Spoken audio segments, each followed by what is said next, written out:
Gran Turismo is not just a movie for an evening based on a famous game, but a real story of a man who fought and kept his hands in the most tragic moments. We will tell you how a simple boy, with a joystick in his hands and a dream in his eyes, managed to become the greatest racer with a fatal accident behind his back, in which a spectator died and he almost lost his own dream. Well, and of course, you will be able to realize for yourself how authentic the story that we so dashingly twisted on the screens. The development of the movie started back in the distant 2013. Joseph Kosinski was supposed to direct the movie, and John and Eric Hober worked on the script. But even after 5 years, the movie hasn't moved beyond the elaboration of the story. In May 2022, work began on a new version of the movie, Gran Turismo, which was to be directed by Blomkamp. The main cast was confirmed in September, and other actors joined the project in November. Shooting began in Hungary and ended in December 2022. The movie cost $61 million.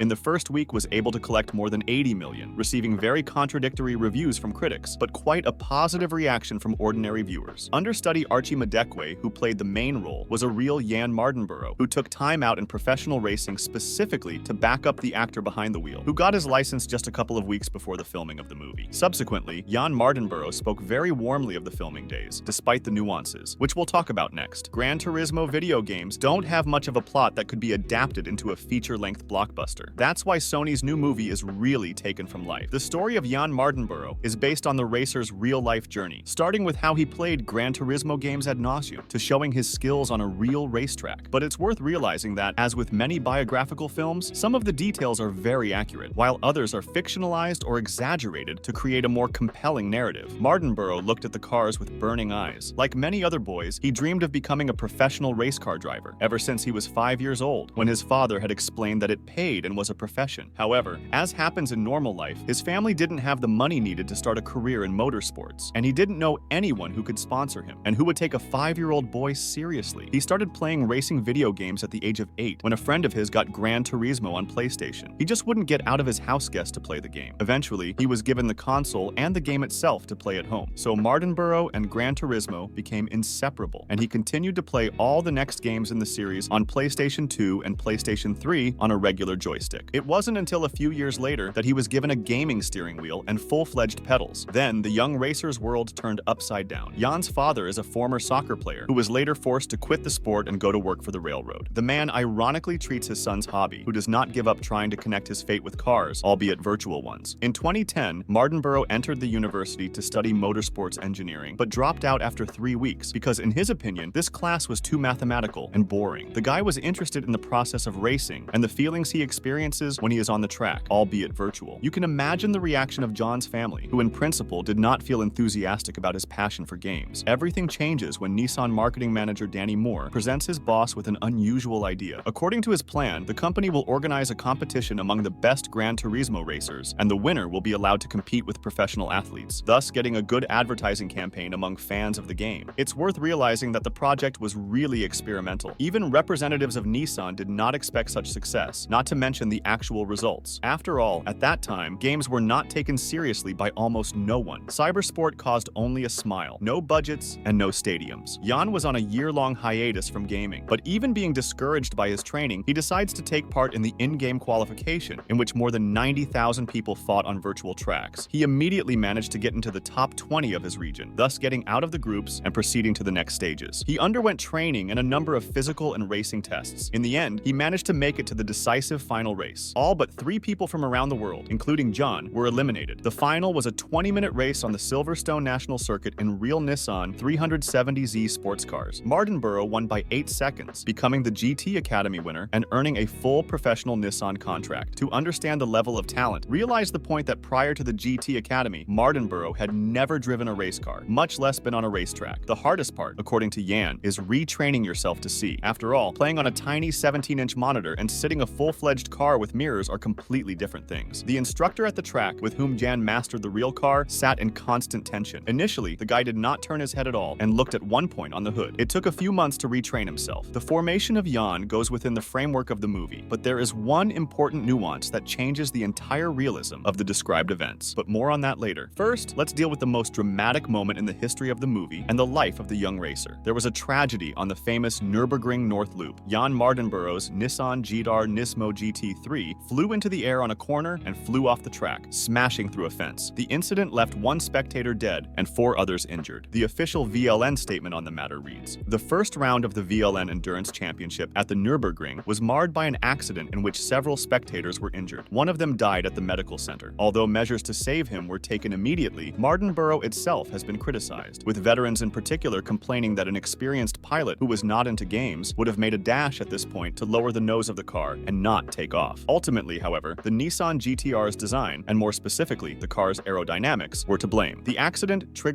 an emergency meeting at the Nürburgring, which resulted in numerous safety improvements on the northern loop. The GT3 category was aerodynamically trimmed and the crest smoothed. Much to the displeasure of car racing conservatives, Jan had a hard time with these events in real life. The movie also tried to play this up through a motivational speech by trainer Jake Salter. When he was young, he was in a similar situation, so he quit the sport, which he advises Jan not to do, in order to prove that he has everything he needs to race with the best. Through determination and will, along with some help from his friends at the GT Academy, Jan manages to place third. He overcomes the odds and begins an incredible racing career. This is where the movie ends with beautiful shots of the real Jan Martinborough with his races and victories. But what happened next with the racer's career, and why the crash scene is the stumbling block of the whole movie? If you forget for a second that this is a guy who learned how to drive in a car simulator, further achievements turn out to be pretty average. He didn't become the greatest in history, but definitely realized in auto racing, as he dreamed of being a child. So here's a rundown of his most iconic achievements. At the 2014 Goodwood Festival of Speed, Martinborough set the fastest time in supercar history on the famous Goodwood Hill, piloting a Nissan Nismo GTR with the optional time attack package. Martinborough also continued to race in GP3, switching to a Carlin. For the 2015 season, he had 5 top 5 finishes in 14 races, including 2 podiums, finishing 9th overall, despite not competing in 4 races. In 2015, he also competed for Nissan Motorsport in the top class LMP1 at the 24 Hours of Le Mans, but the team's new GTR LUM Nismo car proved completely uncompetitive. Martinborough's achievements and growing stature led the professional sports media to name him 50th on their list of the world's 50 most sought-after athletes for 2015, the same boy with a joystick in his hands. In 2016, Martinborough moved to Japan to compete in the GT300 Super Jeet class in the Formula 3 Japan Championship, subsequently moving to the legendary GT500. Already in his first season, he finished in 4th place. With a gap of only a few points from the leader, was able to put up a real fight. In 2019, Martinborough was transferred to the Kondo racing team of the Nissan Jeet 500 lineup, becoming a partner of Mitsunori Takebushi. Unlike Inpool, which used Bridgestone reference tires, Kondo Racing used the often uncompetitive Yokohama. Despite this disadvantage, Martinborough and Takebushi finished just half a point behind the Impul crew in the championship, scoring 5 points and a best result of 4th place, finishing 14th overall. In 2020, they finished in 19th place, scoring only 4 points. As both the new GTR built under the updated rules, the GT500 and the Yokohama rubber proved to be uncompetitive. Martinborough qualified 4th on lap 5 of Fuji, but a shifter problem in the race robbed the team of a potential podium. With the retirement of the Nissan GT500 lineup at the end of the 2020 season, Martinborough was offered race slots in the GT300, Super Jeet, and Super Formula classes, but both required him to have a big budget, something he was not in a position to do. In 2021 and 2022, he worked as a simulator and driver, car developer for Nissan and Dance and his client team McLaren in Formula E. In May 2023, he returned to racing at the Fuji 24 House race, driving a Nissan GTR Nismo GT3 from Helm Motorsports. He and his team took the halfway position at the event and led for a significant portion of it, but eventually finished 4th due to brake issues. His career took off after the events in the movie. It all seems to fit together, but then what's the catch? If you've seen the movie, we think you've noticed how slowly events unfold. Sometimes you catch yourself thinking that this is an advertisement for a game series, not a movie with intrigue. The hero, if he encounters any obstacles, they are very minor, but in the last half an hour, the very drama unfolds, for which people are ready to pay their money and give high marks. All conflicts are often resolved even without Jan's intervention. A rival competitor joins the Martinborough team during the 24-hour race. After a couple of races, Denny Moore good-naturedly praises the hero and even drives away the paparazzi from him to walk around Tokyo. Even his father shows up for the all-important race. Now he believes that his son is capable of much. We told you about the accident earlier. It really happened. The victims and the injured are not fiction. Jan was really worried and thought about ending his own career. There's a little problem though. In real life, everything happened in a completely different order. The collision took place in 2015. However, the 24 Hours of Le Mans race, in which Jan triumphantly took 3rd place and which we were shown in the movie, took place in 2013, a full 2 years before the accident. Martinborough was already quite a titled and experienced racer, as we said, in the top 50 athletes in the world. Those who made the movie changed the chronology of events so that first Jan collapsed down, was in a dire situation, and then triumphantly ascended the pedestal, coping with public pressure. It's normal for biographical films to substitute similar events to create a more compelling story that better fits traditional storylines. However, many reviewers criticize the film for changing the details of a moment that resulted in one man losing his life. And this leaves a double impression, like the facts are real, which really happened, but thanks to the substitution of time, fundamentally changed the feelings and goals of the protagonist. Jan did not have to fight with himself before the 24 hours of Le Mans race. He came third thanks to his own skills, not the coach's words after the crash. Hence, so much criticism of the movie from people who really love auto racing and are familiar with its history. Taking a drama, moving it back in time, and timing the victory to a completely different event is a very controversial artistic technique for a movie that has been called almost a documentary. When it comes to the importance of Jan Mardenborough in motorsport, it's worth remaining objective. He became a good racer, but not the best. But the very fact that you can understand at the age of 5 what you want to do for the rest of your life and systematically go to it, despite the irony of parents and misunderstanding of others, is worthy of adaptation. Thank you for watching. Please subscribe to my channel. Statistically, a large number of people watch my videos without subscribing. Let's fix that. Also, please give me a like. See the previous video about how a woman gave birth to real rabbits.